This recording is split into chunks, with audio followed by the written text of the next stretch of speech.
तो सबसे पहले थोड़ा जान लेना है ना, किसके बारे में? पदार्थ के बारे में। ठीक है, तो पदार्थ के बारे में क्या बताया थे तुम लोगों को?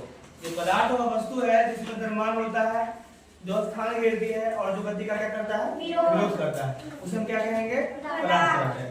पदार्थ की जो है 5 अवस्था होती है। कितनी अवस्था होती है? 5। ये क्या है? तो पदार्थ की अवस्थाएं, पदार्थ की अवस्थाएं। अवस्थाएं की बात करेंगे तो पहला क्या है? ठोस, दूसरा है द्रव, तीसरा है गैस, चौथा है प्लाज्मा अवस्था, पांचवा है बॉस आइंस्टाइन कंडेंसर, जिसको हम शॉर्टकट क्या बोलते हैं? BIC। ठीक है ना। अब रहा बात ठोस का, तो ठोस का परिभाषा ऐसे हम दे सकते हैं, जो पदार्थ की वो अवस्था जिसका आयतन और आकार क्या हो, दोनों निश्चित हो। ध्यान रखना है, आयतन और आकार, आयतन और आकार है ना, दोनों क्या होगा? निश्चित होगा। इसमें ठोस में, ये ध्यान रखना है। ठीक है, उसके बाद द्रव में क्या होता है? सब ध्यान दो। द्रव में जो है आयतन निश्चित हो गया ना, द्रव में आयतन हो जाएगा निश्चित और आकार क्या हो जाएगा? अनिश्चित। ये भी ध्यान रखना है।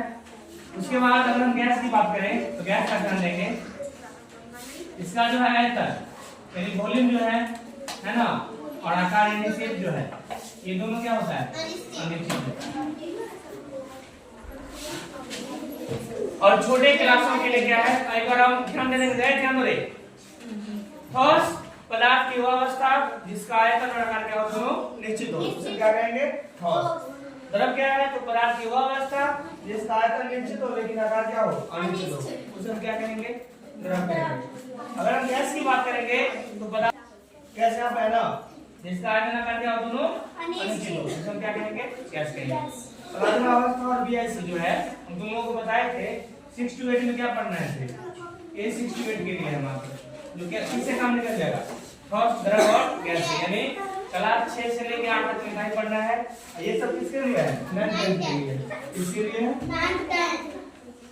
इस प्रकार से कुछ समझ आ गया ना?